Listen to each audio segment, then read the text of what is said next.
आज मध्यरात्री 2 नंतर अरबी समुद्रामध्ये चक्रीवादळ तीव्र होणार आहे। त्यामुळे 9 जिल्ह्यांना हवामान खात्याने धोक्याचा इशारा दिला। समुद्रामध्ये 15 ते 20 फूट उंच लाटा उसळणार असून ताशी 120 किलोमीटरपेक्षा जास्त वेगाने विनाशकारी वादळी निर्माण होतील। पुढच्या काही तासांमध्ये महाराष्ट्रामध्ये धो-धो पाऊस आणि विजांचा कडकडाट होणार आहे।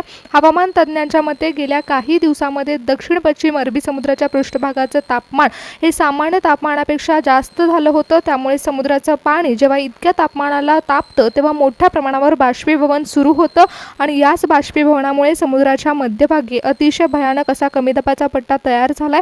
त्यामुळे सायक्लोनिक सर्क्युलेशन्स तयार होत आहेत। सध्या उपग्रहाचा लाईव्ह फोटो स्पष्ट सांगतोय की महाकाय हवेचं चक्र आता शक्तिशाली चक्रीवादळामध्ये रूपांतरित झाले। या वादळाची दिशा सध्या दक्षिण पश्चिम अरबी समुद्रातून उत्तर पूर्व दिशेकडे म्हणजे थेट महाराष्ट्राच्या दिशेने वेगाने सरकत आहे। सध्या समुद्राच्या मध्यभागी हे चक्रीवादळ फिरत आहे तेव्हा तिथे वाऱ्याचा वेग हा 130 ते 140 किलोमीटर प्रति तास आहे। जसं हे वादळ महाराष्ट्राच्या जमिनीच्या जवळ येईल तसं वाऱ्याचा दाब पडू लागेल आणि जेव्हा समुद्राचं चक्रीवादळ निर्माण होईल तेव्हा आजूबाजूला शेकडो किलोमीटर परिसरातील सर्व ओलावा हे वादळ स्वतःकडे ओढून घेतं। म्हणूनच जमिनीवरील भागामध्ये पाऊस काही काळासाठी पूर्णपणे थांबतो, आकाश उघडं होतं आणि उखाडा वाढतो। आपण पाहिलंच आहे की गेल्या काही दिवसांमध्ये उखाडा वाढलेला आणि याचंच रूपांतर आता चक्रीवादळामध्ये झालं आहे। आता हे चक्रीवादळ पूर्णपणे बाष्पाने भरले। हवामान खात्याच्या रिपोर्टनुसार हे चक्रीवादळ आज रात्री जमिनीच्या जवळ येत असताना ठीक मध्यरात्री 2 नंतर तीव्र आणि भयंकर असं रूप धारण करेल।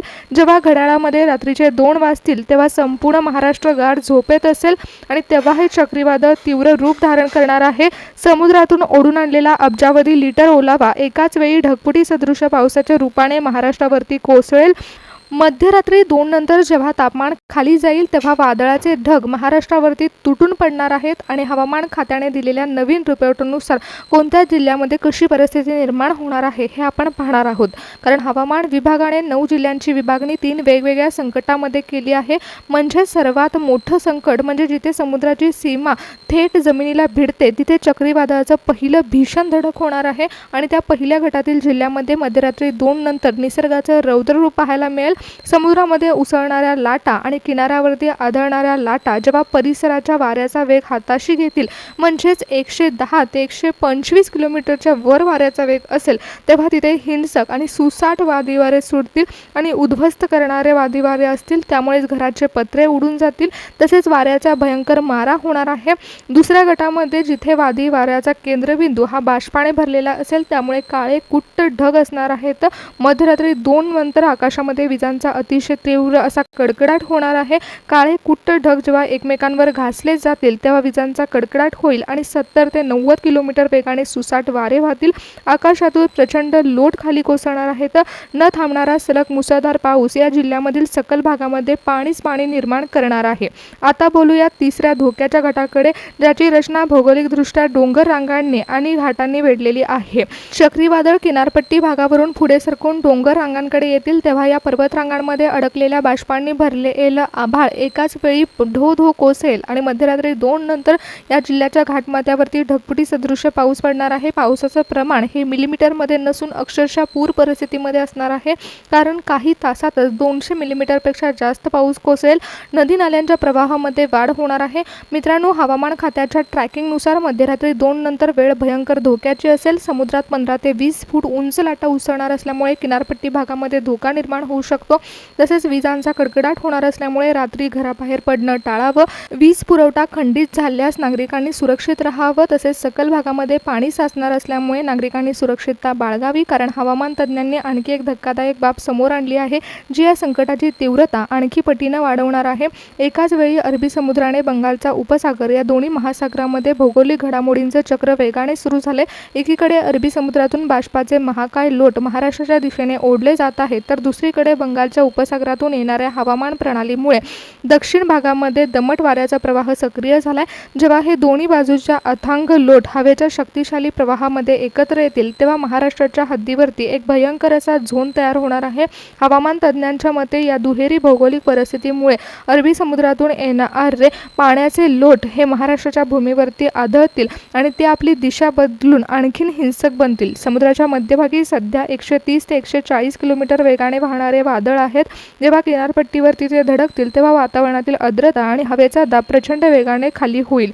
हवामान तज्ज्ञांच्या मते चक्रीवादळ जमिनीच्या जितकं जवळ येईल तितकी त्याची ताकद वाढणार आहे. म्हणूनच आज मध्यरात्री ठीक 2 नंतर महाराष्ट्रातील काही जिल्ह्यांमध्ये धो-धो पाऊस बरसणार आहे, तर काही जिल्ह्यांमध्ये विजांचा कडकडाट होईल.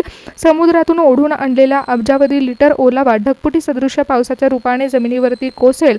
हवेच्या याच प्रचंड तापामुळे आणि वाऱ्याच्या महावेगामुळे महाराष्ट्रातील हवामान खात्याने 9 जिल्ह्यांना इशारा दिला. नागरिकांनो गेल्या काही दिवसापासून महाराष्ट्रामध्ये पाऊस थांबला होता. कडक ऊन पडत होतं, पण हवामान खात्याची विश्रांती नव्हती, तर त्यामध्ये सुपर एल निनोचा प्रवाह होता. म्हणजे जेव्हा जागतिक हवामान विभागाने समुद्राचं तापमान वाढल्याचं पाहिलं तेव्हा सुपर एल निनोच्या प्रभावामुळे जमिनीवरती समुद्राच्या पृष्ठभागावरती उष्णता वाढल्याचं दिसते आणि जमिनीवरील उकाडा वाढलेली उष्णता हीच धोक्याची घंटा ठरली आहे.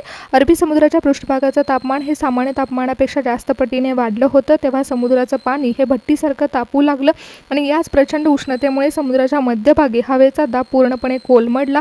अतिशय भयानक लो प्रेशर झोन निर्माण झाला आणि ही वाढलेली उष्णता त्या भागातील हवेला अतिशय वेगाने वर उचलत आहे आणि सभोवतालची थंड हवा आणि बाष्पयुक्त हवा प्रचंड उष्णतेच्या पोकळीला भरण्यासाठी सुसाट वेगाने धावू लागली. पृथ्वीच्या फिरण्याच्या गतीमुळे हीच उष्णतेने पेटलेली आणि बाष्पाने फुगलेली हवा महाकाय भवऱ्यासारखी सायक्लोट्रॉनिक सर्क्युलेशनमध्ये बदलून अतिशय तीव्र चक्रीवादळामध्ये रूपांतरित होते. उष्णतेने पेटलेलं हे चक्रीवादळ आता स्वतःमध्ये अब्जावधी लिटर बाष्प साठवून थेट महाराष्ट्राच्या 9 जिल्ह्यांकडे वेगाने सरकत आहे.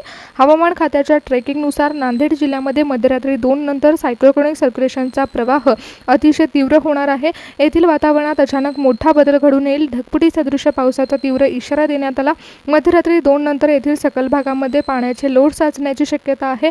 अरबी समुद्रातून वेगाने सरकणाऱ्या चक्रीवादळाची पहिली धडक ही सिंधुदुर्ग जिल्ह्याला बसणार आहे. मध्यरात्री 2 नंतर या जिल्ह्यामध्ये हवामानाचं रूप अत्यंत आक्रमक होईल. ताशी 110 ते 125 किलोमीटरच्या प्रचंड वेगाने सुसाट वादळी वारे वाहण्यास सुरुवात होईल आणि मुसळधार पाऊस कोसळेल. सिंधुदुर्ग जिल्हा पाठोपाठ रत्नागिरी जिल्ह्याला देखील चक्रीवादळाचा फटका बसेल. मध्यरात्री 2 नंतर रत्नागिरीच्या आकाशामध्ये काळ्याकुट्ट ढगांची प्रचंड दाटी होईल. विजांचा कडकडाट होणार आहे. 100 ते 120 किमी प्रति तास वेगाने वाहणाऱ्या वाऱ्यामुळे गुहागर, राजापूर परिसरामध्ये जनजीवन विस्कळीत होऊ शकतं. तसेच रायगड जिल्ह्यामध्ये देखील चक्रीवादळाचा धोका निर्माण होणार. अलिबाग, श्रीवर्धन यासारख्या किनारपट्टीवर सतर्कतेचा इशारा देण्यात आला. वाऱ्याचा वेग हा मध्यरात्री 2 नंतर 90 ते 100 किलोमीटर वर पोहोचेल. महाड तालुक्यासह संपूर्ण रायगडमध्ये अतिवृष्टीचा इशारा आहे. अचानक नद्यांच्या पाणी पातळीमध्ये देखील वाढ होऊ शकते.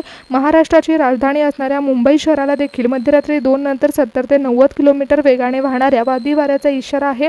कुर्ला, सायन यासारख्या सखल भागामध्ये पाऊस बरसेल तर विजांचा कडकडाट देखील होईल. मुंबईनंतर ठाणे जिल्ह्यामध्ये मध्यरात्री 2 नंतर 70 ते 80 किलोमीटर वेगाने वारे वाहतील. त्याचबरोबर जोरदार पाऊस आहे. उत्तर कोकणातील पालघर जिल्ह्यामध्ये हवामान खात्याने हाय अलर्ट जारी केला असून या ठिकाणी देखील विजांच्या कडकडाटीचा इशारा आहे. अरबी समुद्रातून सुपर एल निनोच्या प्रचंड उष्णतेने महाकाय सर्क्युलेशन्स ओढावून आणलेले बाष्पाचे अथांग ढग हे किनारपट्टीवरून पुढे सरकून महाराष्ट्राच्या मध्यवर्ती भागावरती येणार आहेत. तेव्हा पुणे जिल्ह्यातील वातावरण पूर्णपणे ढवळून निघणार आहे. हवामान तज्ज्ञांच्या मते आज मध्यरात्री ठीक 2 नंतर जेव्हा हे चक्रीवादळ सर्वाधिक तीव्र होईल तेव्हा ते भौगोलिक रचनेमुळे पुण्यामधील मुळशी भागामध्ये ढगफुटी सदृश्य पाऊस निर्माण करेल. त्याचबरोबर पाणी पातळीमध्ये वाढ होईल. चक्रीवादळाचा थेट परिणाम हा सातारा जिल्ह्याला देखील बसेल. सातारा जिल्ह्याचा पश्चिम भाग हा भौगोलिकदृष्ट्या अत्यंत संवेदनशील आहे. अरबी समुद्राच्या मध्यभागी निर्माण झालेल्या सायक्लोट्रॉनिक सर्क्युलेशन जेव्हा उत्तर पूर्व दिशेने सरकतील तेव्हा सह्याद्रीच्या पर्वतरांगा ओलांडून ते सर्वात मोठा फटका सातारा जिल्ह्यावरती निर्माण करतील. आज मध्यरात्री 2 नंतर जसं हे वादळ तीव्र होईल तसं समुद्रावरून आणलेले अब्जावधी लिटर बाष्प सातारा जिल्ह्याच्या पश्चिम भागामध्ये एकाच वेळी कोसळतील. त्यामुळे हवामान खात्याच्या गंभीर इशाऱ्यानुसार 200 मिलीमीटरपेक्षा जास्त पावसाची नोंद होण्याची शक्यता वर्तवली जात आहे. अरबी समुद्राचा या वादळाचा थेट फटका निर्माण होणार आहे.